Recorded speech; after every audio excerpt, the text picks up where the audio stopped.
તો કોરોના બાદ વિશ્વ પર વધુ એક મહામારીનો ખતરો તોળાઈ રહ્યો છે। કોવિડ-19 રોગચાળાએ સમગ્ર વિશ્વમાં હાહાકાર મચાવ્યો હતો અને હવે વધુ એક નવી બીમારીએ વિશ્વમાં દસ્તક આપી દીધી છે। આ બીમારીનું નામ મંકીપોક્સ છે।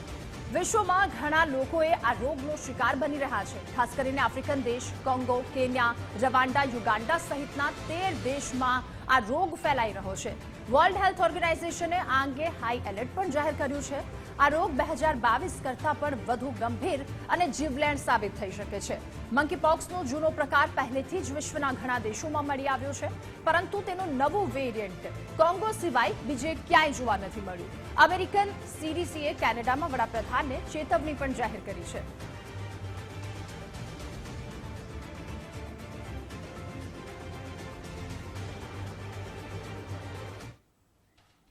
અને હવે એકવાર એ પણ સમજી લઈએ કે મંકીપોક્સ આ રોગ શું છે, કેવી રીતે તેનાથી સાવધાન થવાની જરૂર છે। ગ્રાફિક્સના માધ્યમથી સમજીએ શું છે મંકીપોક્સ। તો મંકીપોક્સ એ વાયરસથી થતો એક રોગ છે કે જે હાલ વિશ્વમાં ચિંતા વધારી રહ્યો છે। અલગ અલગ દેશોમાં તેને થઈ રહ્યો છે અને તેને એમપોક્સ કહેવામાં આવી રહ્યો છે। આ મંકીપોક્સ રોગ કે જે કઈ ઉંમરને બાળકોમાં વધારે થાય છે, કઈ ઉંમરમાં લોકોને વધારે તેનો સામનો કરવો પડે છે એ પણ જોઈએ।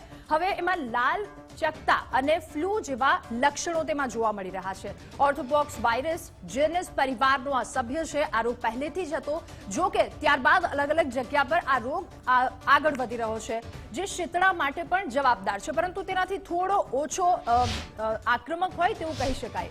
હવે પ્રારંભિક લક્ષણો શું છે, તમે કઈ રીતે ઓળખી શકો કે આ રોગ છે? તો તેમાં શરૂઆતમાં તાવ આવે છે, શરીર પર થોડાક ઉઝરડા પણ થાય છે, આ એક એના લક્ષણો છે। ત્યારબાદ ત્વચા પર લાલ ચકતા અથવા તો સોજો જેવા લસિકા ગાંઠો પણ જોવા મળે છે।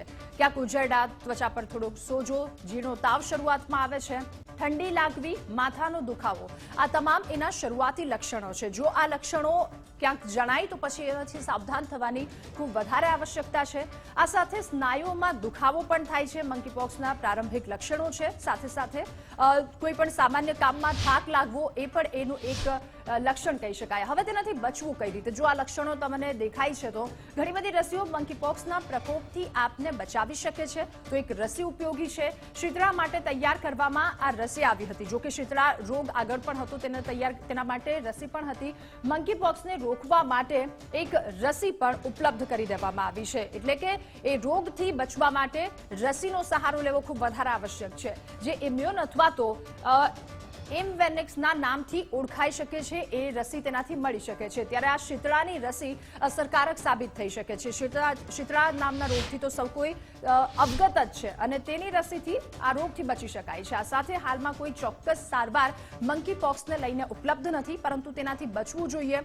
જેમ કે વ્યક્તિ સાથે સંપર્કમાં આવવું ખૂબ વધારે અહીંયા આવશ્યક છે, ન આવવું જોઈએ। કેટલીક દવાથી ફેલાવવાનું નિયંત્રિત મંકીપોક્સને કરી શકાય છે। હવે એની સારવાર શું છે? તો સારવારમાં સામાન્ય રીતે સિડોફોવિર વાપરવામાં આવે છે। આ એક સામાન્ય રીતે જે વાપરવામાં આવે છે દવા છે। આ સાથે જે સારવારમાં ખાસ વધારે ધ્યાન રાખવાનું છે કે આ રોગ આપના સુધી ન પહોંચે, એ વાત એ છે કે જે વ્યક્તિને આ રોગ થયો છે એના સંપર્કમાં ન આવવું જોઈએ। અને કોને અસર કરે છે? તો આ વાયરસ કોઈ પણ વ્યક્તિને અસર કરી શકે છે। સામાન્ય રીતે બાળકોમાં વધારે જોવા મળે છે, પરંતુ હવે કોઈ પણ વ્યક્તિને અસર થઈ શકે। 15 વર્ષથી ઓછી ઉંમરના બાળકો આ રોગનો સૌથી વધારે ભોગ બની શકે છે।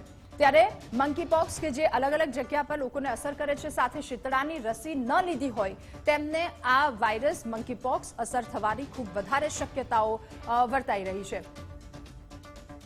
ત્યારે મંકીપોક્સ કે જે વાયરસ કઈ રીતે થાય છે, તેના શરૂઆતી લક્ષણ શું હોય છે, કોને કોને અસર કરી શકે છે અને તેનાથી બચવા માટેના પ્રયાસો શું હોય છે, તેના બચવા માટેના શું એવું કામ કરવું જોઈએ, તમામ વસ્તુને લઈને માહિતી મેળવી। ત્યારે આ રોગ મંકીપોક્સ કે જેનાથી બચવા માટે પણ અમુક એવા લક્ષણો જરૂરી